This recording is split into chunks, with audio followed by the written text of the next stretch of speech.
time drawing ever closer to our last game at the current White Hart Lane, just Watford, Bournemouth, Woolwich and Manchester United remaining, it gives all of us time to look back on our own special memories of the stadium.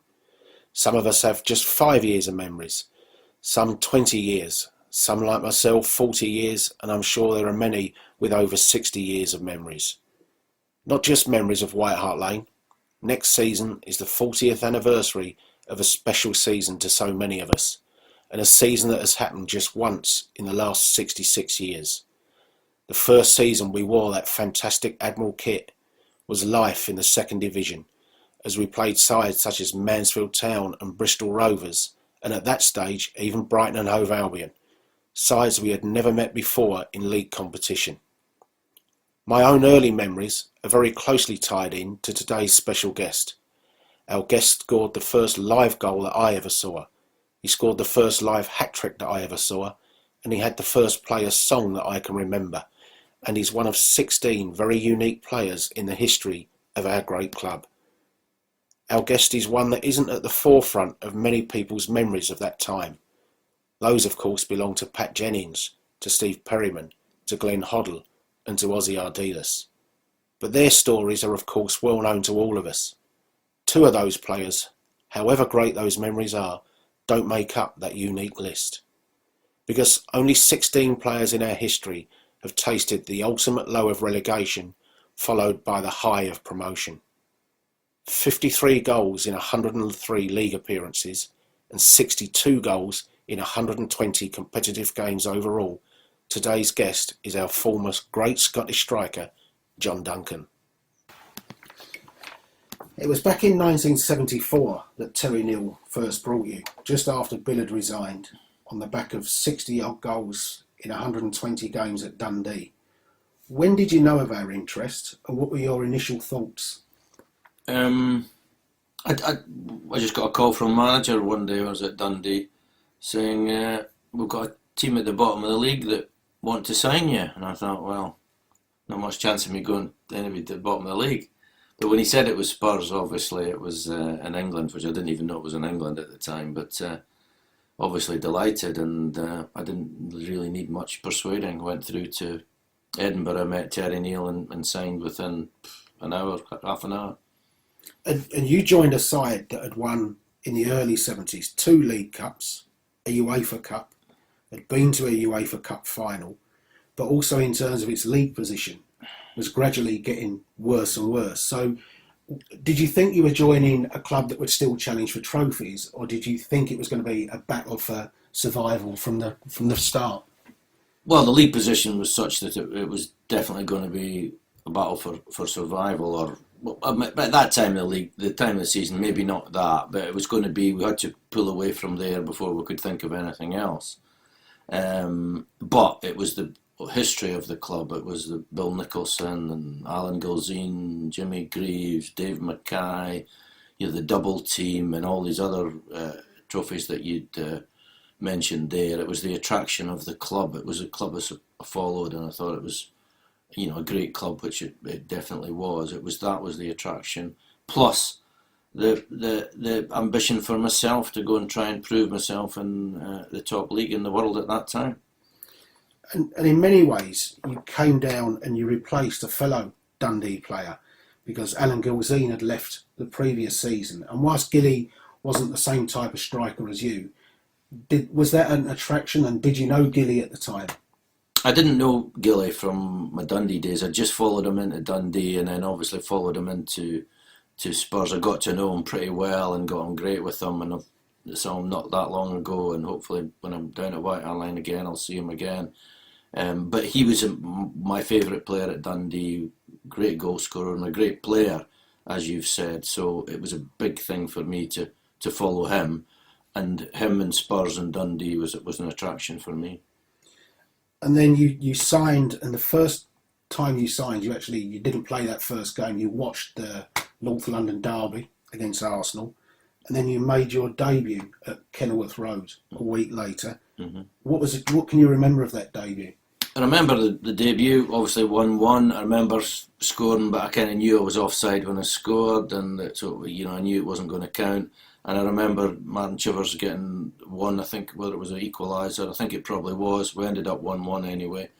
I remember that game that way.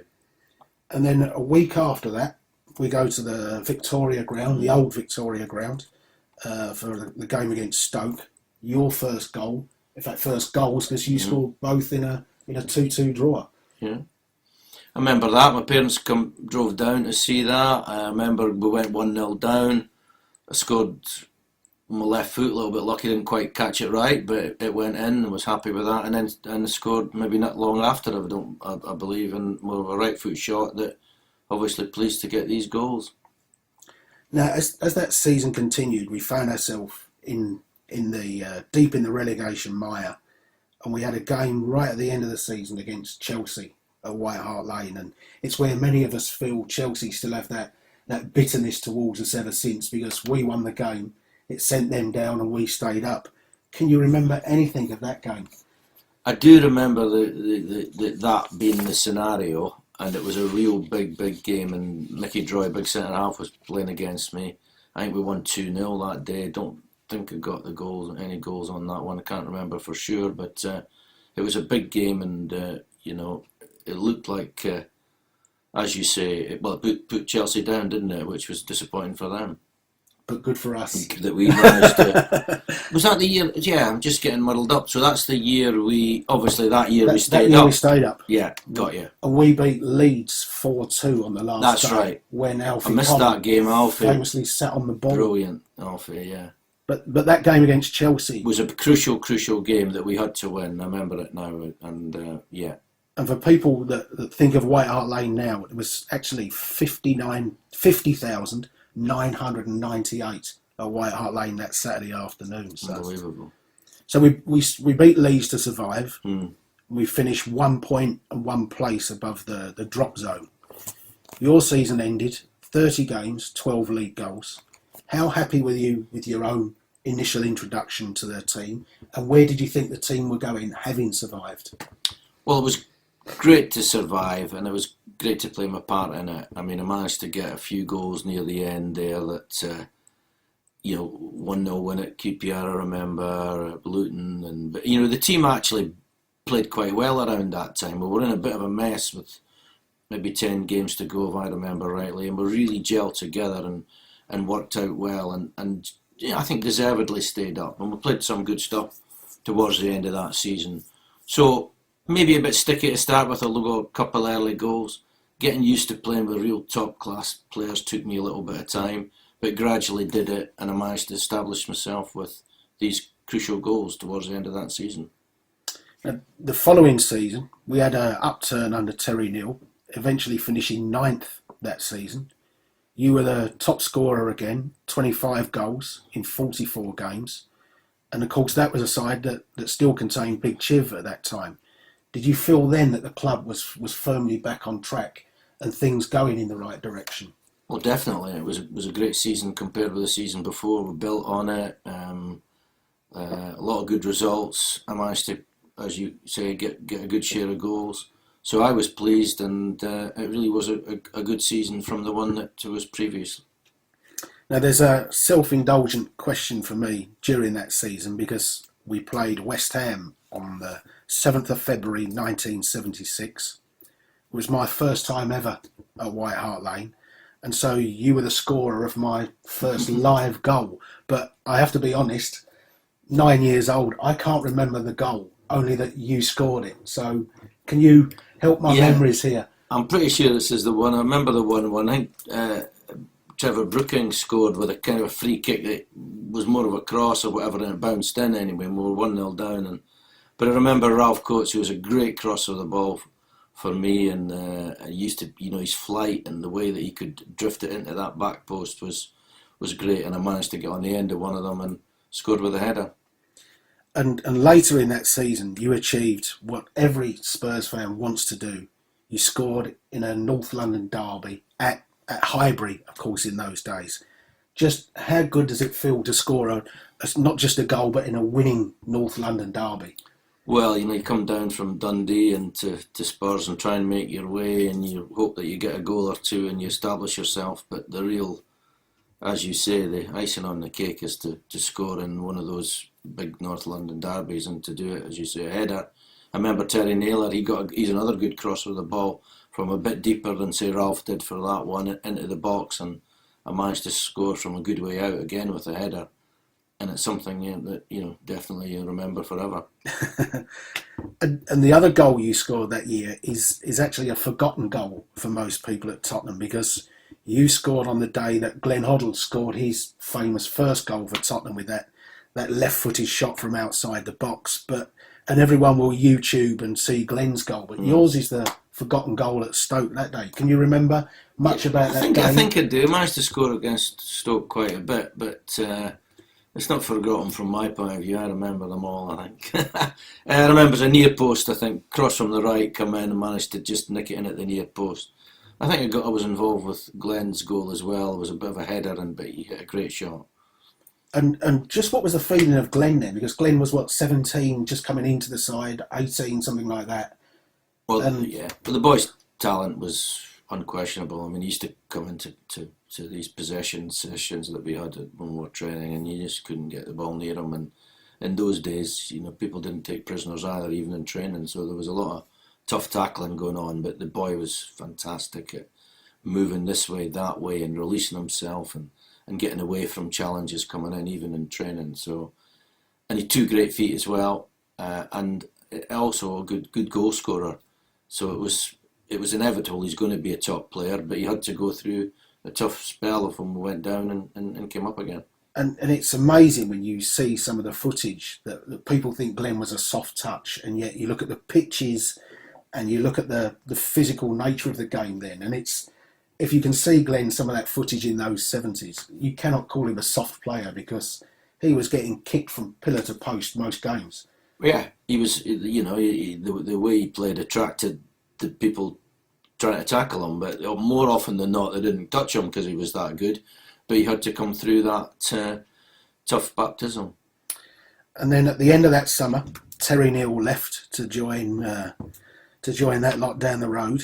Keith Birkinshaw took over. And Keith, I think, was on the coaching staff at the time. What was the feelings of the players to Keith taking over, or did they want a more experienced manager, or was it just in those days easy? We'd had such a good season with Terry Neal, so the players that were established in the team there really didn't want disruption, and I was one of them, and Steve was the captain at that time, and it was sudden that Terry Neal left. But I do remember speaking with Steve, and we thought, we tried to organise a meeting with the players, and we did that. We had a meeting with the players, and we had a bit of a chat, and I think it was a vote, if I remember rightly, actually. And Steve went and went to the chairman, and I think we might even have been asked to do that. But anyway, we went back to Mr. Whale and give our views, and Keith was the person that got the job, and we were happy with that. Now that season is probably the blackest season in our modern history, because as the season develops, we get involved in the relegation dogfight again, and ultimately this time we don't beat the drop, and relegation was confirmed away at Manchester City, a 5-0 defeat, and that led to my second ever time to Tottenham, which was the last day of that season when we played Leicester. And you had the fans running on the pitch with the "We Will Return" banner. You had the fans, I think, invade into the director's box at the end of the game. Such was the anger. Were you there that Leicester game? And you spent most of the season, of course, injured. Yeah, I had a tough time. I got injured towards the end of the previous season, and really should have had my back operated on it right at the end of the season, but it didn't work out that way, and I missed right through until maybe around Christmas time. But my back was never right. I played when it wasn't, when it was still struggling, and it blew up again. I think I must have played 10 games or so that season. Very disappointing. But I was at the final game of the season, and I think we all felt that, look, we've got every chance at bouncing straight back like the supporters did. Unfortunately, we did. And that relegation side for people, we lost Alfie Conn, Pat Jennings went in the summer, Jimmy Neighbour left, Willie Young left, and no signings came into the club at that stage. So going into that new season with a greatly reduced squad, what was the real feeling? Was it a case of we're going to breeze this league, or was it we face a battle because not many had played outside the top flight? Yeah, it's hard to remember exactly, but I do think we did believe that we were going to win a lot of matches and that we would have every chance of coming straight up. We had Glenn Hoddle and Neil McNabb, two young players who went straight into the team regularly from the start of that season. Great footballers, so there was always going to be service for the front, which pleased me, and I just felt that we had every chance of coming back up. Now that season, you'd only played 9 games in that relegation season. And that was the first year you weren't the top scorer. So we go into Division 2. You start the season off, score on the opening day, Sheffield United, score twice then against Notts County, and then another indulgent game for me. We played Wimbledon in a League Cup tie, which was Wimbledon's first League Cup tie, or second round, for them. They were a newly promoted team, having had a brilliant cup tie a couple of years ago against Leeds when they were a non-league club. But you got a hat-trick that night, so that's the first time I ever saw a hat-trick. And the season started well, you're scoring goals, and then came another injury. Was that again a reoccurrence of the back injury? No, it wasn't a recurrence of the back injury, but I always seemed to have a few muscle problems, hamstrings, groins, calves, whatever it was, whether it was off my back, probably was. And I had a disruptive time. I managed to play quite a few games that season, maybe 30 odd, but from a injury point of view, it was still disappointing for me. So you missed a couple. You came back for a game against Oldham. We beat Oldham at White Hart Lane 5-1. Yeah, remember that, yeah. You scored 2 again that day. Yeah, but I actually had to come off at half-time. It was my calf, if I remember rightly. Got 2 before half-time, went off, and we won anyway, which was the main thing. So it was really a kind of in and out spell of playing for me at that point. And that game was actually, for me, another first memory, because it's the first time I can remember the crowd singing a player's name, because Duncan is back, Duncan is back became a common song during that time. So I remember that one well. Yeah. Now, whilst you went off that game, you then missed several games, which included the famous 9-0 with the Bristol Rovers. So as a striker, you're sitting there watching, a new striker's come in, scores 4 goals on his debut. Yeah. What's the feeling when you're watching that? Well, I remember sitting in the stand, I can vividly. I mean, I'd got injured that week, or I couldn't play that week at the last minute, couldn't play. And I think Colin was signed on the Thursday or the Friday, it might even have been the Saturday morning, and went on to be a good signing for Spurs. And for him to get 4 goals and Ian Moores to get 3 goals in the same game, with me a goal scorer, I was thinking, I might have missed out on a few that day. And again, if you can YouTube that footage, it's a famous game. And Peter Taylor, who was a winger for us at the time, just have a quick look, any listeners out there, at how many assists Peter Taylor claimed that day. I think he claimed 6 assists that day, which is you wouldn't see that too often in a game now. Then you bit of time out injured. You come then back at Crystal Palace, Selhurst Park, 40,000 people at Selhurst Park, for a ground that was usually holding 15,000 for a game, which tells us a lot about what Tottenham were as a drawer. But again, you score the winner. You also set up the goal for Ian Moores. And again, John's back in the side and John's scoring goals again. Well, fortunately, I mean, amazing when you say the numbers of the crowds. I didn't remember them being like that, but it is amazing. I remember the game, big game, obviously.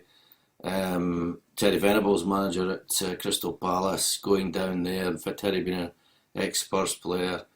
I do remember a header coming off the bar, and there was a bit of a mix-up with the goalkeeper. Peter did well with the keeper, and the ball came back for me to get the winning goal. So it was a great day. And as the Christmas continued, we actually had a game against, I'm not sure many Spurs fans will know it, but we played Mansfield Town for the only time in our history.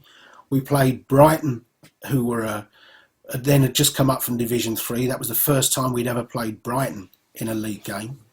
We went to Notts County in January, drew 3-3, and there were strong reports in the Sunday newspapers that Keith Birkinshaw was on the verge of accepting a player exchange deal. Keith issued in the programme the following week, there's a clip in the programme, a big strong denial from Keith that they were looking to sell you or to exchange you. But were you aware of the speculation at the time? Don't remember it just as that, but I do remember I had the opportunity of going to Newcastle, probably in the middle of that season. I did have the opportunity, but I chose not to do it. That's my only recollection. But I didn't remember any of that getting public, but maybe it did. Newcastle, of course, don't forget, were then a first division club and were well, they still are a massive club, Newcastle. But you come back from injury again, 16 straight games, 9 more goals. We're well and truly back on the road to promotion. Everything in the dressing room then must be fine, and here we are. This is gonna be quite a cakewalk now through the league. We've gone top of the league. Everything looks rosy. Yeah, I remember thinking that too. You know, we're doing well. We're up there, and you know, you don't count your chickens, but we felt confident about going up. But then we definitely ended up making it really hard for ourselves. Now Luton away, where you made your debut, we go to Luton. We win 4-1 at Luton. You score that evening. Then comes another injury. You missed 9 games then as we start to get towards Easter. We won only 4. And the Easter that year, we played Mansfield away, who were second from bottom, and Millwall at White Hart Lane, who were bottom. We're top of the league, 4 easy points guaranteed. And suddenly we have a 3-3 draw with Mansfield and a 3-3 draw with Millwall. And then we played Bolton at home, and we were chasing Bolton for the league, but you missed the Bolton game again. 50,000 at White Hart Lane there. Don McAllister, who I know has just had another knee operation, and best wishes to Don for that. Don scores the winner. We go down to Brighton for a game which you again, I think you said you were there for, but no, I was at the home game. I didn't go down to Brighton. Don't remember going down. Well, Brighton's a famous game as well. Pitch invasions. We lose the game 3-1. Brighton are then 4th, really then chasing us down, and suddenly our grip at the top of the table has gone. We come to a Sunderland game, 3 left. You come back for Sunderland. We haven't lost at home all season. We score in 30 seconds, Peter Taylor, 1-0 up, and then the game just disappears from us. Yeah, big guy Lee got a couple of goals, I think. I got one late on, but it wasn't much good. That's right. We lose that game 3-2, and then we come to a game that's probably the most important game, I would say, in the history of the club for 60 years now. We played Hull City at White Hart Lane. A 1-0 win, but an incredibly controversial goal. Steve Perryman scored it, but you're involved in the goal. Did you foul the goalkeeper or not? I remember it. I really do remember it. Cross came in, and it wasn't. I wasn't going to win it. It was a keeper's ball, and I knew that it was a waste of time going for the header. But I thought we're near the end of the game, and whatever, I'm going to go bang straight in there. And I felt I had fouled the goalkeeper, but pleased as punch it wasn't given. Then it ball dropped, and bang, Steve got the goal, and it, as you say, that just set us up to go and do it the next week. So that last game, we go to Southampton. And for people that don't know the season, Southampton are 2nd, we're 3rd. We have to get at least a point at Southampton, otherwise Brighton will overtake us. Southampton themselves, a win makes them league champions. They're reliant on Bolton's result to a degree, but it became a game that's called a colluded 0-0. But to me, it seems strange that a side with a win that can win the league would collude a 0-0 draw. There was no collusion, I can assure you. I mean, it was a real tough game, and we had to get a point. We just had to get at the worst, and they were good. And Brighton had a great run, hadn't they? They'd come from nowhere almost. And strange as it became, we got kind of information that it was 0-0 us, and silly information we got that Brighton are getting beat. Right. This is during I remember somebody saying during the match, somehow or other, I got the message that Brighton were getting beat. I don't know whether I believed it or I didn't, but anyway, the game went on, and right last few minutes I came off, and we got the 0-0, which did us, and then we found out that Brighton won 2-1. So how soon was it before knowing the Brighton result? Well, we were okay with 0-0 anyway, weren't we? Yeah. So it didn't matter. It didn't matter. So once we got That's true. So, but we thought we'd done it easily, but it wasn't that. But it was great to know that we'd done it. And can you remember the last 10 minutes of that game? It's 0-0, thinking we're on a knife edge. Yeah, it was just. I mean, it wasn't try and score. It was when keep the ball, keep them away, hold it. Don't do anything silly that might cost anything. And I think we did it professionally, but it was tight whole game. Tight game. And then we go. Promotion is secured, and so John becomes one of only 16 players in the history of our football club to have suffered relegation and then enjoyed promotion. There's only 16, so that's a special number for us. We go into the next season. Then there's a World Cup.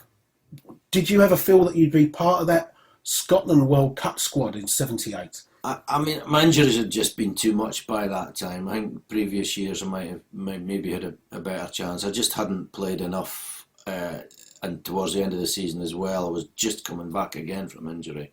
So it was never quite right, so I wasn't really expecting it. And is that a big regret that you never played? I think I'm right in saying you never got a full cap for Scotland. I was sub against Ireland in home internationals, but it didn't come on, and I played for Scottish League against the English League before I came down to Spurs, managed to get a couple of goals. So I didn't actually go on the field in a full cap. But of course that's got Joe Jordan was there, Kenny Dalglish, that's Macari, Lorimer, of course, yeah. Lorimer, lot of top players. Scotland, and of course Scotland. We've just seen Scotland play in front of 9,000 against Canada. How the mighty have fallen in that respect. So we go into that '78 season. Mm-hmm. Keith Birkinshaw, and of course no internet, nothing like that in those days. Suddenly we all wake up, and there's pictures of Ozzy Ardiles and Ricky Villa, and then these two Argentinian World Cup winners. Where were you? Were you on holiday in Dundee as you used to? No, I was at home. I remember at home when I saw it, and I was amazed, obviously, and I thought it's great, great business, and it turned out to be great business. And Keith and the club really did especially well to go and identifying them as good players maybe wasn't so hard, but to get the deal over the line was something special. And can you remember that first day of training, the two of them pitching up? Ricky apparently having no English at all. That's right. Very much coming as Ozzy's, I wouldn't call him right-hand man, but very much the lesser of the two. But what it was, it took him a while to settle, but I mean, they just won the World Cup, they weren't going to be sitting at home having a cup of tea and going out running 10-mile runs to keep fit after that, were they? So they'd obviously celebrated and enjoyed the victory of the World Cup. So when they came over, they weren't, as ready and as match fit as we were for the beginning of the season. So it took them a bit of time, but two great players, no doubt about it. We start the season off. You missed the first two games. Chelsea, I think, is the third game of the season. And again, that's a game that's on YouTube, a 2-2 draw, and what turns out to be your last ever Spurs goal, which Ozzy and Ricky, I think, combined with a near poster. Yeah, remember that goal. I'd been out. Again, I'd just not really got myself to 100% fit as I needed to be at that time, so I wasn't maybe just at my best, but I managed to get a goal, and I think I played in another disappointing game up at Liverpool, obviously, and then moved off to Derby after that. Well, a traditional Spurs game, a very famous game for other reasons than Bristol Rovers. We go to Anfield and lose 7-0. I can remember my mum, who was a bit of a Charlton fan and a bit of Liverpool fan, giving me a nightmare at home, making me cry because we'd gone to Liverpool and lost 7-0 and hated Liverpool ever since that day. But it seems strange that we go and lose 7-0 and the person that seems to pay the price and we sell is our centre forward. That's just a typical Tottenham way of doing things. I didn't relate it to that. In fact, I'm not sure how soon after the 7-0. It might have been a week or two. It might have been a few days. I don't know. I didn't relate myself moving to that result as it happens, because I had the chance to go, but I didn't need to go, and I probably made the mistake in hindsight. I should have stayed longer at Spurs and got myself back to fitness and worked myself back into the team. That would have been a better idea, I think. But you do what you do, and away we went. And I had a decent, although again injury fraught time at Derby. But the Liverpool game was embarrassing for us all. I think I gave away a penalty in it, so it was a real back in my own box, which was a little bit unknown territory for me. Gave a penalty away, unfortunately. You only went back because the centre halves must have were been obviously not something performing like that. properly. I don't know like about that. I blame those. So that takes you to Derby, and you went from Derby, I think, to Scunthorpe. Into management after that, player management, yeah. And we're sitting here now in Matlock, up in Derbyshire. Mm-hmm. You're off to the Chesterfield game this afternoon, where you had a brilliant managerial career at Chesterfield. Yeah, I had a lot of years trying to count them up. Was it about 11 or something? Yeah, I think it was 11. So yeah, that's why I look like this now. All the worries from from being a football manager. But no, that was a good, successful time, and pleased with that. I have to say, for those of you that can't see John, he's looking incredibly good. It looks like he could still go and play for the not even the Legends team. He still looks like he could go and play today, and score goals. So, and life now is treating you well. Fine, yeah, up in Derbyshire, but I get down south. I've got a great chance, and I'm going to the last Derby game at White Hart Lane, which is end of the month, end of April. So I'll be at that, and I'm really looking forward to that. Catching up with a few people and seeing the old. What's the feeling on the current Spurs side? How much of the Spurs side do you see? You look at a player like Dele Alli and Kane, and what's that feeling there? Well, I think they're a good team. I think they're a good, strong team, and everybody's their ups and downs, and it's tough in that Premier League. But they're strong, and they're good, score, and they can defend, and not much wrong with them at all. I think that's the difference, isn't it? Spurs sides don't defend, but this one is so strong. They can do, yeah, in the midfield. They're strong all the way through, and I think it's is a really good team. Whether they actually, don't look like they're going to win the league this year, and they didn't quite do it last year, but nevertheless, they're a real strong, good team. And you're still involved a little bit with football now. I think you work for the League Managers Association. Yeah, that's it. League Managers Association, which is the union, if you like, or association of all the managers in all the leagues. And I've been doing that now since 2000. Been there a good long time. I'm now part-time doing that, so I'm happy with the way the situation is. And I think you were saying to me you were part of a referee's assessment. One referee you must have very different memories of course, is David Ellery. And for people that don't know, Chesterfield were in the FA Cup semi-final. You played Middlesbrough at Old Trafford. I think you were 2-1 up with a few minutes left. And then David Ellery decided, does he give the goal against you, or is it your goal that he disallows? That's it, yeah. I think Chesterfield should go 3-1 up. Yeah. David Ellery disallowed a goal. That's right. And seconds later, Middlesbrough go up the other end.